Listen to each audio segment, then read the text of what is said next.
आप सभी का स्वागत है MSBT वाला में। दोस्तों आप सभी के लिए हम थर्ड चैप्टर पढ़ाने जा रहे हैं जिसका नाम है analysis and design of signal reinforcement beam. दोस्तों ये तीसरा चैप्टर पता है आप सभी को कितने मार्क्स का है? ये तीसरा चैप्टर 16 मार्क्स का है दोस्तों। 16 मार्क्स का है दोस्तों। ये चैप्टर 16 मार्क्स के लिए पूछा जाता है, तो बहुत इंपॉर्टेंट है। ठीक है, इस चैप्टर में सबसे पहला न्यूमेरिकल हम करने जाएंगे, पर न्यूमेरिकल करने से पहले उसके एनालिसिस के स्टेप याद होने चाहिए हमें। किसका एनालिसिस पढ़ने जा रहे हैं? Analysis of singly reinforcement beam. किसका एनालिसिस करेंगे? Analysis of singly reinforcement beam. दोस्तों इसकी एनालिसिस 3 स्टेप में किया जाता है। देख सकते हैं मैंने आपके लिए बहुत प्रॉपर वे में अच्छे से समझाने की कोशिश भी करूंगा और प्रॉपर वे में लिखा भी हूं। ठीक है, पहला स्टेप क्या बोलता है? Calculate neutral depth of neutral, sorry ये न्यूट्रल की जगह एक्चुअल है, ये एक्चुअल डेप्थ है। ये क्या है? एक्चुअल डेप्थ है। पहला स्टेप क्या है? Calculate actual depth of neutral axis. Formula क्या है दोस्तों? फॉर्मूला क्या है एक्सयू का?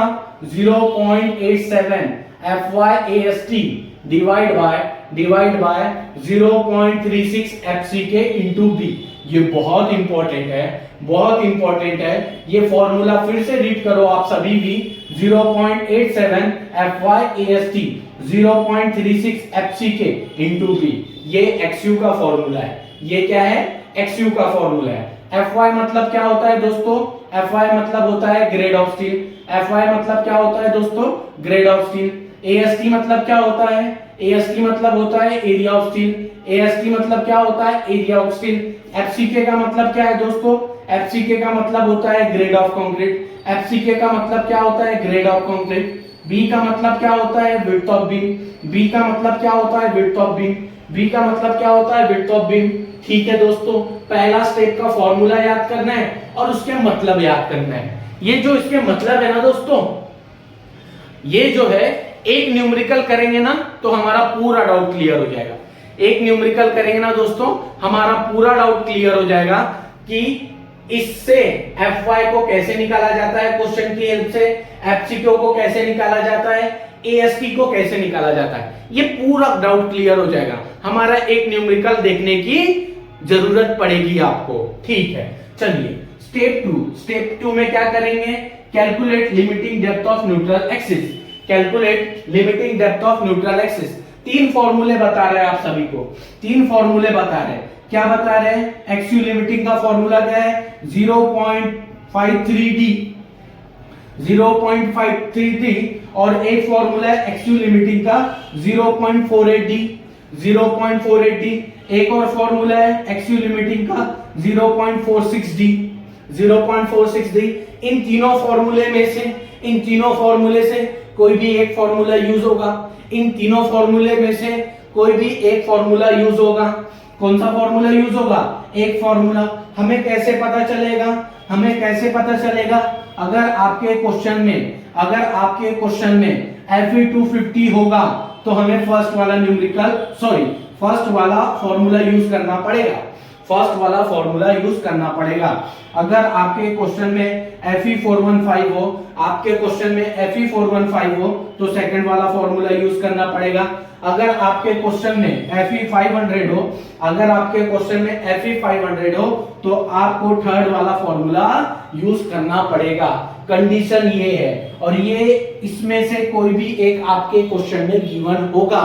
एक न्यूमेरिकल देखेंगे दोस्तों, हमारा पूरा डाउट क्लियर हो जाएगा। एक न्यूमेरिकल देखेंगे, पूरा डाउट खत्म। डी मतलब क्या होता है सर? डी मतलब होता है इफेक्टिव डेप्थ। डी मतलब क्या होता है? Effective depth. समझ गए? 2 स्टेप, पहला स्टेप, दूसरा स्टेप। ठीक है, चलिए अब दोनों को कंपैरिजन करेंगे। क्या करेंगे? कंपैरिजन करेंगे।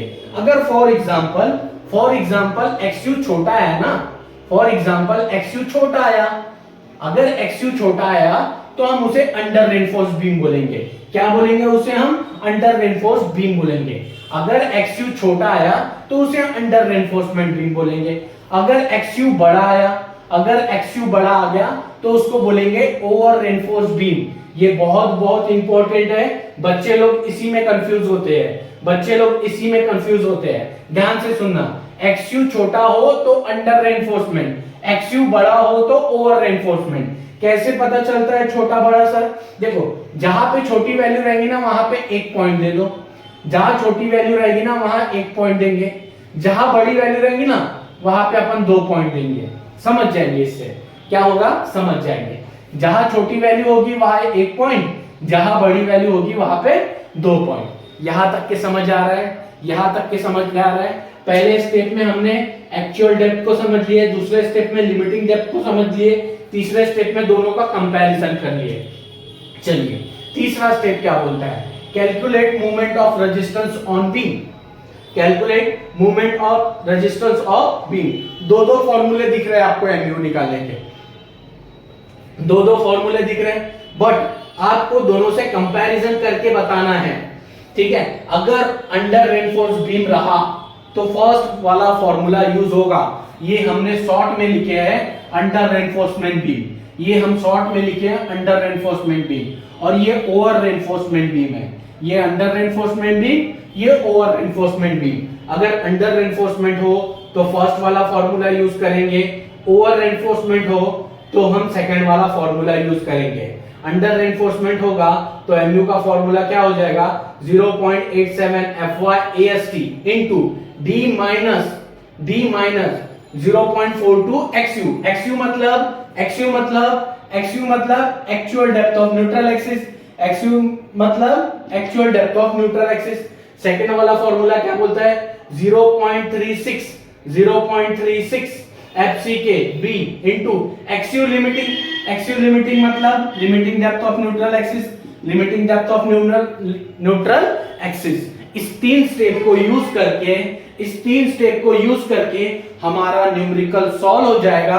बहुत बहुत इंपॉर्टेंट है, एक न्यूमेरिकल 6 मार्क्स के लिए जरूर इस टॉपिक से आएगा, एक न्यूमेरिकल 6 मार्क का। समझ आया क्या दोस्तों, समझ आया क्या? चलिए, मैंने अभी आपको एनालिसिस के स्टेप बताया हूं, एनालिसिस ऑफ सिंगली रेनफोर्समेंट के मैंने अभी स्टेप आपको बताया हूं। उसी स्टेप को फॉलो करते हुए ये न्यूमेरिकल सॉल्व करना है, उसी स्टेप को फॉलो करते हुए ये न्यूमेरिकल सॉल्व करना है। देखना दोस्तों, calculate movement of resistance, movement of resistance calculate करना है। क्या कैलकुलेट करने के लिए बोला है, मूवमेंट ऑफ रेजिस्टेंस। क्या कैलकुलेट करने के लिए बोला है, मूवमेंट ऑफ रेजिस्टेंस। तो गिवन डाटा में क्या लिख देंगे, movement of resistance MU question mark if steel are provided 4 bar of 16 mm diameter. तो गिवन डाटा में क्या लिखेंगे, 4 bar of 16 mm diameter, 4 bar of 16 mm diameter.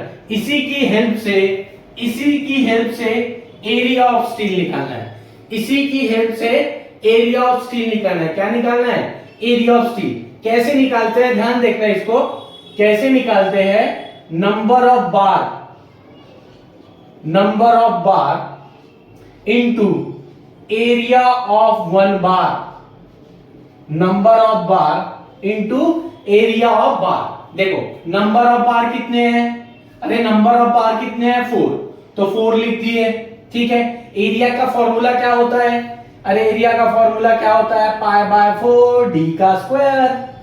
क्या होता है, π/4 d का स्क्वायर। तो π/4 लिख लिए, π/4 लिख दिए। डायमीटर कितना था, 16 mm, डायमीटर कितना था, 16 mm। जब इसको सॉल्व करेंगे ना दोस्तों, तो आएगा 804.42 mm स्क्वायर। फिर से ध्यान देना, एरिया ऑफ स्टील कैसे निकालते हैं, number of bar. Area of steel कैसे निकालते हैं, number of bar into area of 1 बार। यहां पे ऐसा लिखूंगा, एरिया ऑफ 1 बार।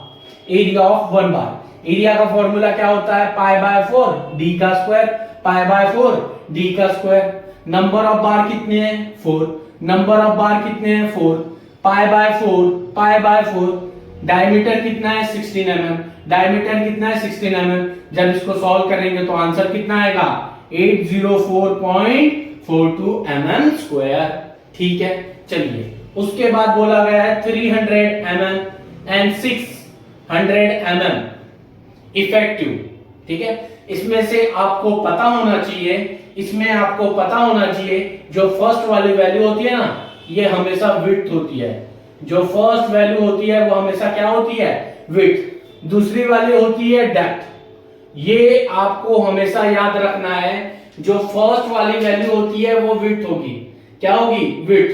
तो हम लिख देंगे क्या? विड्थ ऑफ बीम ब्रैकेट में बी 300 mm। अरे लिख देंगे क्या? चलिए, डेप्थ तो है, बट आगे में कौन सा डेप्थ बताया है? Effective depth. और मैंने अभी बताया हूं इफेक्टिव डेप्थ मतलब क्या होता है? Small D.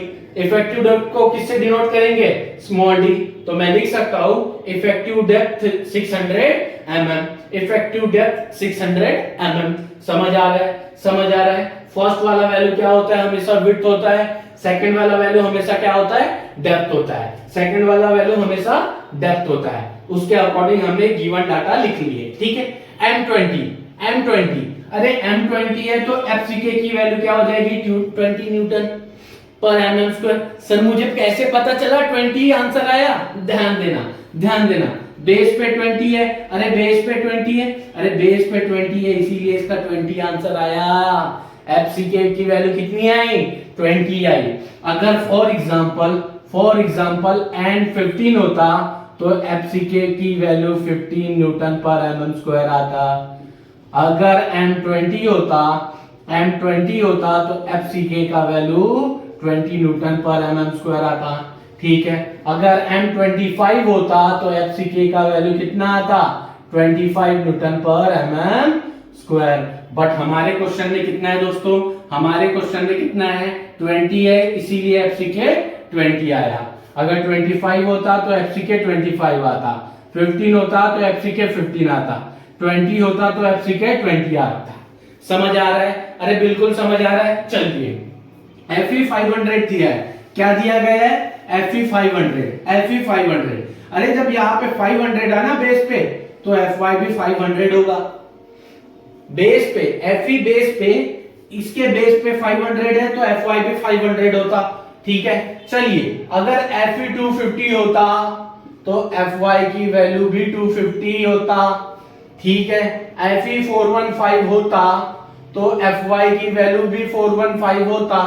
पर Fe 500 होता तो Fy की वैल्यू 500 होता। समझ आ रहा है? ये कंसेप्ट समझ आ रहा है? अगर ये गिवन डाटा समझ आ रहा है तो लाइक करना दोस्तों। अगर गिवन डाटा समझ आ रहा है तो लाइक करना। समझ गए? बहुत आसानी से एक न्यूमेरिकल समझना है, बाकी न्यूमेरिकल तो हम आसानी से कर लेंगे।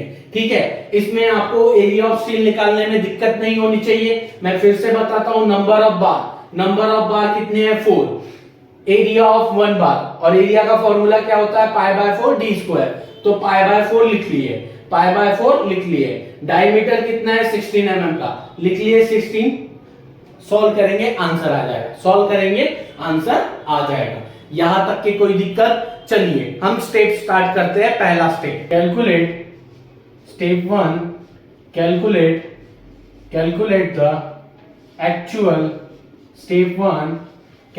The actual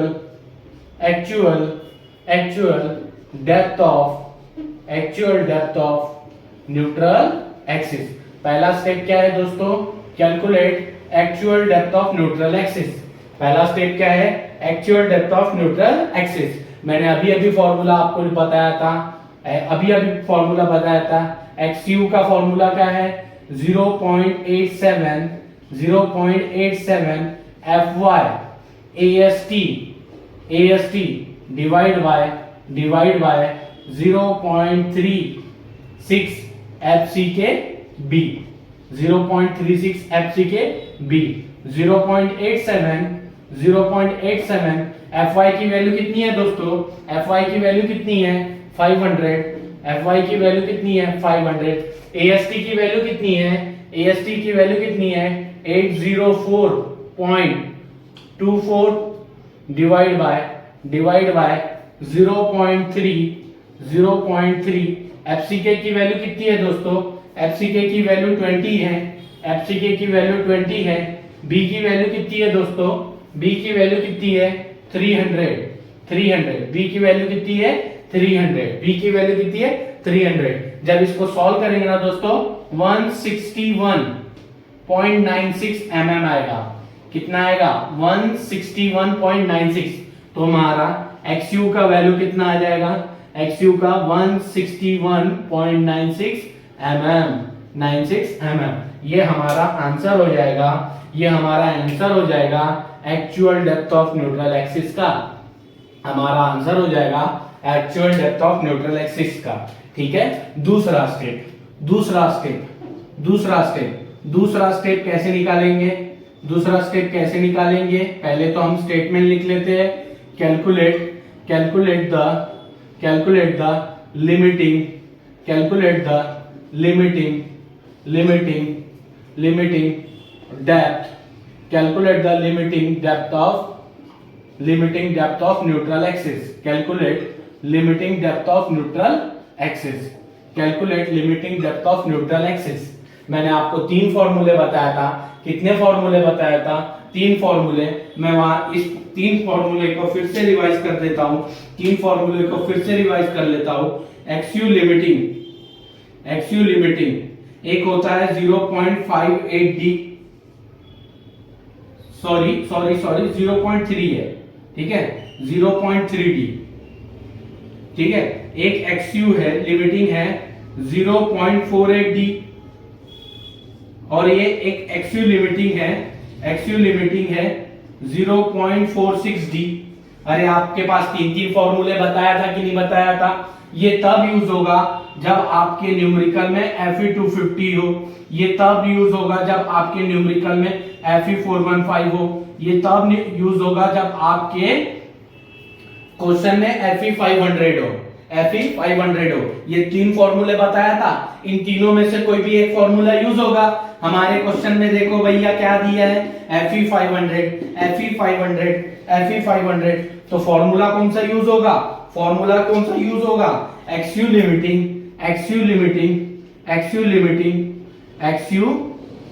limiting equals to 0.46 D. और डी मतलब क्या, डी मतलब इफेक्टिव डेप्थ, और कितना दिया गया है 600 mm, कितना दिया गया है 600 mm। जब इसको सॉल्व करेंगे ना तो 276 mm आ जाएगा, 276 mm आ जाएगा। और ये क्या हो जाएगा हमारा, ये हो जाएगा एक्सयू लिमिटिंग 276 mm, और ये हमारा आंसर हो जाएगा limiting depth of neutral axis का। ये हमारा आंसर हो जाएगा limiting depth of neutral axis का। 2 स्टेप निकालिए। अरे अब दोनों को कंपैरिजन करना है यार, क्या करना है हमें, दोनों को कंपैरिजन करना है। एक्सयू छोटा है क्या, किससे छोटा है, एक्सयू लिमिटिंग से। अरे एक्सयू छोटा है क्या एक्सयू लिमिटिंग से, ये छोटा है ना, इसीलिए ये बड़ा है, इसीलिए। मैं आपको समझाने का तरीका बताऊं क्या, छोटा बड़ा। देखो जो छोटा होता है ना उसके तरफ बनाना है 1 पॉइंट, जो छोटा है उसके तरफ क्या बनाना है 1 पॉइंट, जो बड़ा है ना उसके तरफ बनाना है 2 पॉइंट। मैं समझाने का तरीका बता रहा हूं। और दोनों को जोड़ दो, दोनों को क्या कर दो, जोड़ दो। लो अब ये देखना एनालिसिस वाले स्टेप में ये ऐसा किसमें बन रहा है, अंडर रेनफोर्समेंट बन रहा है क्या ओवर रेनफोर्समेंट बन रहा है। ये पैटर्न अंडर रेनफोर्समेंट में बन रहा है या ओवर रेनफोर्समेंट में बन रहा है। ये आपको कहां देखने के लिए मिलेगा, एनालिसिस के स्टेप में। कहां देखने मिलेगा, एनालिसिस के स्टेप में। तो आप बताइए, अब देखिए, आप बताइए जो सेक्शन होगा वो अंडर रेनफोर्समेंट होगा या ओवर रेनफोर्समेंट होगा। सर जी जो सेक्शन होगा ना वो अंडर रेनफोर्समेंट होगा। क्या होगा, अंडर रेनफोर्समेंट होगा। तो मैं यहां पे लिख सकता हूं क्या, hence section is under reinforced, hence section is under reinforced beam। Comparison कर लिए, और कंपैरिजन करके हमें क्या पता चला, ये अंडर रेनफोर्समेंट है या ओवर रेनफोर्समेंट है, अंडर रेनफोर्समेंट है या ओवर रेनफोर्समेंट है। ठीक है, हमने 2 स्टेप कर लिए। पहले स्टेप में क्या निकाले, डेप्थ निकाले, actual depth of neutral axis. दूसरे स्टेप में क्या निकाले, limiting depth of neutral axis, फिर दोनों का कंपैरिजन किए, दोनों का कंपैरिजन करके अंडर रेनफोर्समेंट निकाल लिए। मैं एक्सयू की वैल्यू ऊपर में लिख लेता हूं 161.96 mm, क्योंकि ये काम आएगा, क्योंकि ये काम। 3 calculate movement of resistance, calculate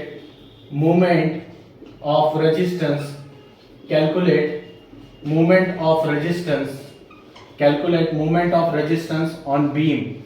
ठीक है, मूवमेंट ऑफ रेजिस्टेंस कैलकुलेट करके बताना है, मूवमेंट ऑफ रेजिस्टेंस कैलकुलेट करके बताना है। एमयू का फॉर्मूला क्या बताए थे, 0.87 FY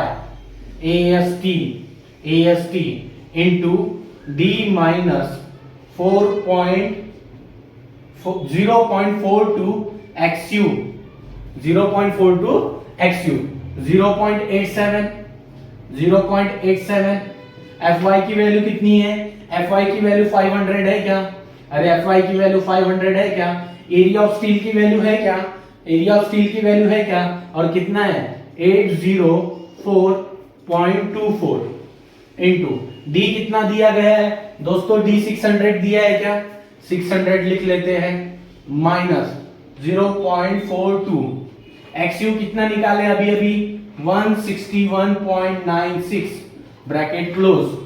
जब एमयू सॉल्व करोगे ना तो आंसर आएगा 186.10 इंटू 10⁻6, 186.10 इंटू 10⁻6। जब इसको सॉल्व करते हैं ना दोस्तों तो ये आता है न्यूटन mm में आता है, किस में आता है, न्यूटन mm में आता है। जब इसको सॉल्व करते हैं ना न्यूटन mm में आता है। आपको क्या करना है, किलो न्यूटन मीटर में लाना है, किस में लाना है, किलो न्यूटन मीटर में लाना है। तो कैसे लाता है हम अभी आपको बताएंगे। 186.10 किलो न्यूटन मीटर हो गया, कन्वर्ट हो गया। अरे कैसे कन्वर्ट हुआ, ध्यान से समझना दोस्तों, ध्यान से समझना। किस में था, न्यूटन मीटर में था। कन्वर्ट किस में करना है, किलो न्यूटन मीटर में कन्वर्ट करना है। किस में कन्वर्ट करना है, किलो न्यूटन मीटर में। ये 10⁻6 है ना, 10⁻6 को लिखो ही मत, क्या करो 10⁻6 को लिखो ही मत, बस कन्वर्ट हो गया। कोई दिक्कत दोस्तों, फिर से समझना। न्यूटन एमएम में है, कन्वर्ट किस में करना है, किलो न्यूटन मीटर में। 10⁻6 को लिखो ही मत, कन्वर्ट हो जाएगा। समझ आया? चलो क्वेश्चन नंबर 2 को देखते हैं। Find movement of resistance.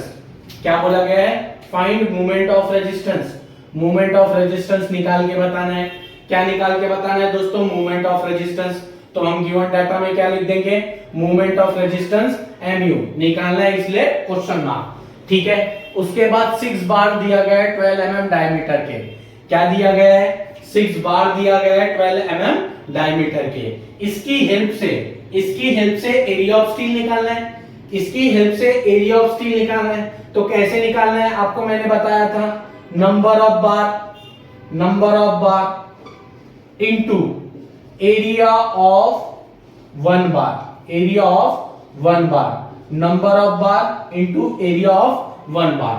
Number of बार कितने हैं, अरे 6 है कि नहीं, नंबर ऑफ बार कितने हैं, 6 है कि नहीं है। ठीक है, एरिया निकालने का फॉर्मूला क्या होता है, π/4 d का स्क्वायर, और डायमीटर कितना है 12 mm। तो d की जगह क्या रखेंगे, 12 mm रखेंगे और सॉल्व करेंगे तो आंसर कितना आ जाएगा, 678.58 mm। क्या किए, number of bar area of 1 बार, तो इसकी मदद से हमारा AST निकल गया। ठीक है। उसके बाद क्या दिया गया है, 300 mm इंटू 500 mm। आपको पता होना चाहिए जो फर्स्ट वैल्यू होती है वो हमेशा विड्थ होती है, जो सेकंड वाली वैल्यू होती है वो हमेशा डेप्थ होती है।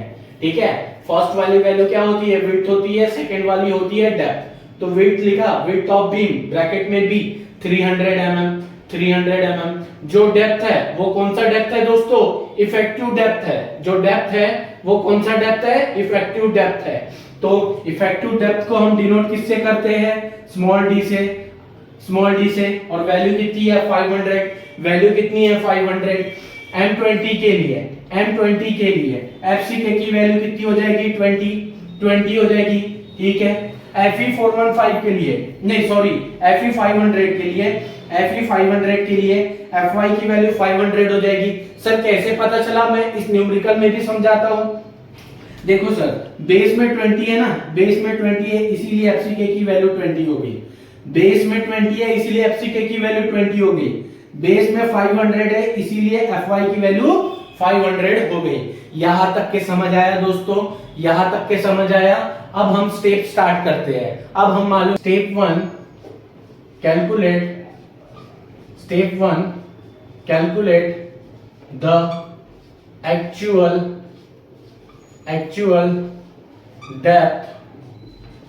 Depth of neutral axis. Calculate actual depth of neutral axis. Calculate actual depth of neutral axis. Formula क्या था? फॉर्मूला क्या था एक्सयू का? फॉर्मूला था 0.87 FY AST divide by 0.36 FCK into B 0.87। अरे FY की वैल्यू कितनी है?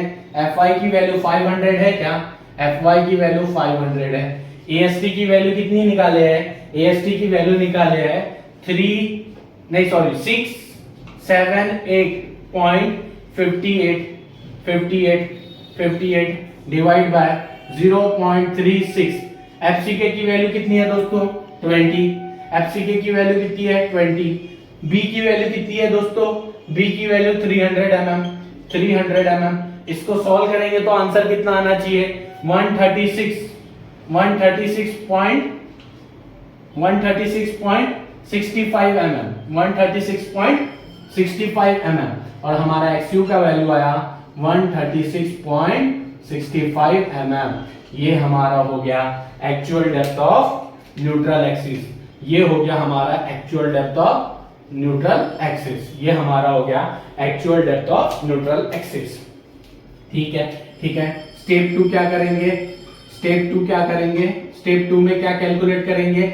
Limiting calculate the limiting depth of neutral axis. Calculate limiting depth of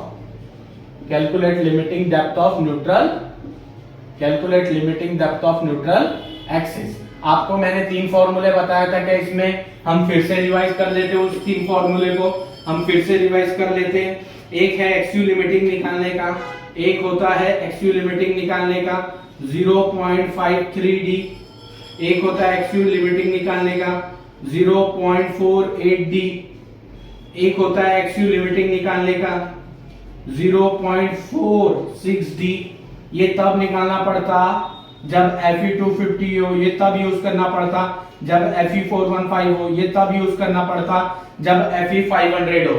but हमारे न्यूमेरिकल में देखिए क्या है? Fe500 है क्या? Fe500 है क्या? तो ये थर्ड वाला फॉर्मूला यूज होगा, ये थर्ड वाला फॉर्मूला यूज होगा। और कैसे लिख लेंगे? एक्सयू लिमिटिंग 0.46D। D की वैल्यू कितनी है? D की वैल्यू 500 है क्या? D की वैल्यू 500 है क्या? D की वैल्यू 500 है क्या? जब इसको सॉल्व करेंगे ना तो 230 mm आना चाहिए। एक्सयू लिमिटिंग कितना आना चाहिए? एक्सयू लिमिटिंग आना चाहिए 230 mm। कितना आना चाहिए? 230 mm। और ये हमारा आंसर हो जाएगा, ये आंसर हो जाएगा limiting depth of neutral axis निकालने का। क्या हो जाएगा? Limiting depth of neutral axis निकालने का। ठीक है, अब दोनों स्टेप को कंपैरिजन करेंगे। क्या कंपैरिजन करेंगे? क्या एक्सयू छोटा है, किससे छोटा है? एक्सयू लिमिटिंग से। एक्सयू छोटा है एक्सयू लिमिटिंग से। मैंने समझाने का आपको एक तरीका बताया था समझाने का एक तरीका बताया था, जो छोटा है ना उसके तरफ 1 पॉइंट बनाओ, जो छोटा है उसके तरफ 1 पॉइंट बनाओ, जो बड़ा है ना उसके तरफ 2 पॉइंट बढ़ाओ, जो छोटा है उसके तरफ 1 पॉइंट बनाओ, जो बड़ा है 2 पॉइंट बढ़ाओ, और दोनों को कंपेयर करो। ये ऐसे लाइन बना दो, दोनों को लाइन बना दो। अब देखिए ये कौन सा पैटर्न बन रहा है एनालिसिस के स्टेप में, कौन सा पैटर्न बन रहा है, और देखिए कि ये कौन सा बीम बन रहा है, under reinforcement beam, under reinforcement beam. तो यहां पे मैं लिख सकता हूं hence section is under reinforced beam, hence the section under reinforced beam। हमने दो स्टेप कर लिए, तीसरे स्टेप में हमें क्या निकालना है, तीसरे स्टेप में मूवमेंट ऑफ रेजिस्टेंस निकालना है और हमारा न्यूमेरिकल सॉल्व हो जाएगा। तीसरे स्टेप में मूवमेंट ऑफ रेजिस्टेंस निकालना है और हमारा न्यूमेरिकल सॉल्व हो जाएगा। Step 3, calculate